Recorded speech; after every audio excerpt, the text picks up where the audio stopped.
صفا اور مروہ کو اگر غائب کر دیا جائے تو اس کا حج مکمل نہیں۔ سبحان اللہ، یہ تو رہی بات صحابیہ، یہ تو رہی بات اس عورت کی جس کا تعلق ایک نبی سے، وہ ایک رسول، ایک نبی کی زوجہ تھی، تو اللہ تبارک تعالیٰ نے وہ قدر و منزلت عطا فرمائی۔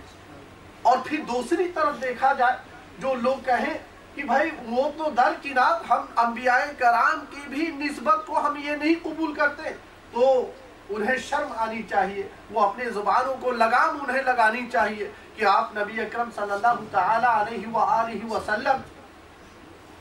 نے جب یہ اشتیاق ان کے دل میں تو پہلے ہی سے تھی،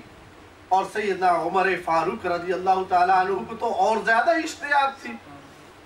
کہ آپ نبی اکرم صلی اللہ تعالی علیہ وآلہ وسلم کے جد امجد حضرت ابراہیم خلیل اللہ علیہ السلام کی یہ تو علامت ہے، یہ تو ایک علامت ہے۔ یہاں پہ تو حضرت سیدنا ابراہیم خلیل اللہ علیہ السلام کھڑے ہوئے تھے، تمام بت، تمام اصنام کو توڑ دیا گیا،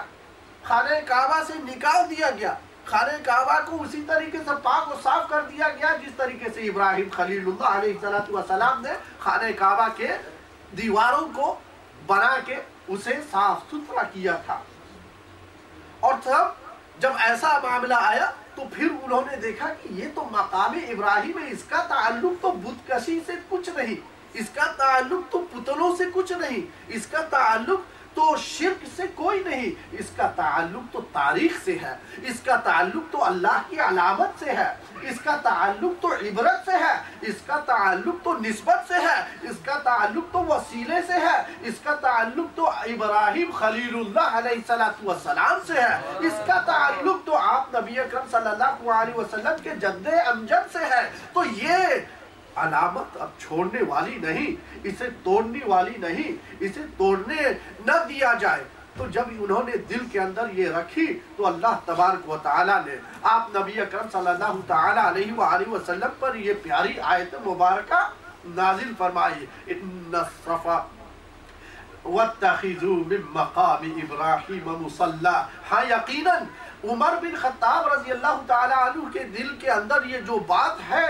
اس پر میں بھی راضی ہوں، یا رسول اللہ صلی اللہ تعالی علیہ وآلہ وسلم، اگر آپ سوچتے تو لوگ شاید یہی سوچتے کہ ریا آ گیا ہے، گھمنڈ آ گیا ہے، تکبر آ گیا ہے، تو اللہ تبارک و تعالیٰ نے ان کے یار غار، ان کے صحابہ کرام، ان کے وہ صحابہ کرام جو خلفاء راشدین میں سے ہیں، ایک کو منتخب کر دیا کیونکہ ان کے دل اس قدر طاہر و پاک تھے، تو اللہ تبارک تعالیٰ نے ان کے ان خیالات کو قبول کیا اور آیت کریمہ نازل ہوئی۔ اور جب ہوئی تو کہہ دیا وَاتَّخِذُوا مِن مَقَامِ إِبْرَاهِيمَ مُصَلَّى۔ اب کیا پتا چلا کہ مقام ابراہیم بھی اب شعار میں سے ہے، یعنی ادھر غیر نبی وہ بھی شعار، ادھر نبی کی نسبت سے یہ بھی شعار۔ اسی لیے ہم کہتے ہیں خواجہ ہند الولی کی نسبت سے اگر کوئی جگہ ہے تو وہ بھی شعار بنے گی۔ ہم کہتے ہیں خواجہ فرید الدین گنج شکر رحمت اللہ تعالی علیہ کی نسبت سے، اولیاء کرام کی نسبت سے، حضرت سیدنا شیخ عبد القادر جیلانی رضی اللہ تعالی عنہ کی نسبت سے، ان کی آرام گاہ، ان کے ہر چیز، ان کے چھوئے ہوئے چیز بھی وہی متبرک چیزیں ہوتی ہیں، وہ بھی شعار ہیں، کیونکہ یہ تو اپنی زندگی کے ابتدائی حصے سے لے کر آخری حصے تک مجموعہ بنے رہے اللہ کے کلام، اور آپ نبی اکرم صلی اللہ علیہ وسلم کی ارشادات و فرمودات پر عمل کرنے کا مجسمہ بن کر یہ آئے، یہ تو برہان بن کے آئے، یہ تو اللہ تبارک تعالیٰ کی دلیل اپنے ضروع ارض پر تھے، جبکہ لوگ فتنہ اور فساد میں مبتلا تھے۔ کون گروہ صحیح ہے، کون گروہ خراب ہے، کون گروہ صحیح دعویٰ کر رہا ہے اور کون گروہ غلط دعویٰ کر رہا ہے، تو سیدنا شیخ عبد القادر جیلانی رضی اللہ تعالی عنہ لوگوں کی اصلاح کے لیے کہتے ہیں کہ قم باذن اللہ، مری ہوئی چیز، مری ہوئی ہڈیوں کو کہہ دیتے ہیں قم باذن اللہ، اور وہ مرغ جسے کھا کے ہڈی چھوڑ دیا گیا تھا، اب وہ ہڈی نہ رہی، اس ہڈی کے اوپر گوشت آنے لگا، اب گوشت کے اوپر پر آنے لگے، پر آنے کے بعد اب وہ مرغی